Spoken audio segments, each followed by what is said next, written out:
Hi friends, कसे आहात सगळे? मी आहे जयश्री आणि महा एक्झाम्स या यूट्यूब चॅनलवर तुमचं पुन्हा मनापासून स्वागत. तर फ्रेंड्स, आज आपण पाहणार आहोत राज्य जल योजना 2047. त्याच जर चॅनलवर नवीन असाल आणि चॅनलला सबस्क्राईब केलं नसेल तर महा एक्झाम्स या यूट्यूब चॅनलला नक्की सबस्क्राईब करा. चला तर मग वळत आपल्याच्या विषयाकडे. तर राज्य जल योजना 2047 ही महाराष्ट्र सरकारची 25 वर्षाची दीर्घकालीन जल आराखडा योजना आहे. तर राज्य जल योजना 2047 म्हणजे काय?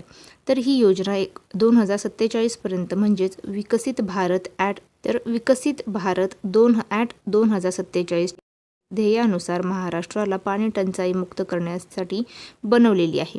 नदीजोड प्रकल्प, धरणे, जलसंवर्धन, पुनर्वापर या सगळ्यांचा एकत्रित आराखडा आहे. मुख्य उद्दिष्टे काय आहे या योजनेची? तर पहिले आहे पाण्याची शाश्वत उपलब्धता. तर 2047 पर्यंत पिण्यासाठी, शेतीसाठी आणि उद्योगांसाठी पुरेसे पाणी उपलब्ध करून देणे. दुसरे मुख्य उद्दिष्ट आहे जलतूट भरून काढणे. ज्या भागात पाण्याची कमतरता आहे तिथे अतिरिक्त पाणी असलेल्या खोऱ्यातून पाणी नेणे. पुढचे उद्दिष्ट आहे नदी पुनरुज्जीवन. गोदावरी, कृष्णा, तापी सारख्या प्रदूषित नद्या स्वच्छ करणे. पुढे आहे जलसंवर्धन आणि पुनर्वापर. पावसाचे पाणी साठवणे, सांडपाण्यावर प्रक्रिया करून पुन्हा वापरणे. पुढे आहे हवामान बदलाशी जुळवून घेणे. दुष्काळ आणि पूर दोन्हींना तोंड देण्यासाठी नियोजन करणे. हे मुख्य उद्दिष्ट आहेत.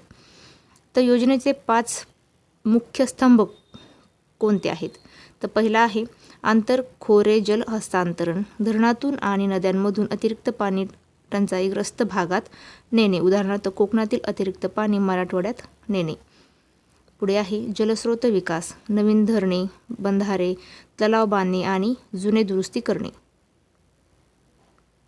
पुढे आहे पुढचा स्तंभ आहे मागणी व्यवस्थापन. ठिबक, तुषार सिंचन सक्तीचे करणे. कमी पाण्यात जास्त उत्पादन घेणे. पुढे आहे जलसंवर्धन. गाव पातळीवर तलाव खोलीकरण, नाला खोलीकरण, वृक्षारोपण करणे. पुढे आहे तंत्रज्ञान आणि डेटा. पाण्याचा वापर मोजण्यासाठी स्मार्ट मीटर आणि GIS मॅपिंग आणि ड्रोन सर्वेक्षण करणे. तर महत्त्वाचे मुद्दे कोणते आहेत? तर खर्च. अंदाजे खर्च आहे 10 लाख कोटीपेक्षा जास्त खर्च अपेक्षित आहे. कालावधी आहे 2023 ते 2047 आणि 5 वर्षाच्या टप्प्यांमध्ये राबवली जाणार आहे. कोण राबवणार आहे ही? तर जलसंपादन विभाग आणि जिल्हा परिषद आणि ग्रामपंचायत. तर फ्रेंड्स, थांबूया इथेच. भेटूया पुढच्या व्हिडिओमध्ये. जय हिंद.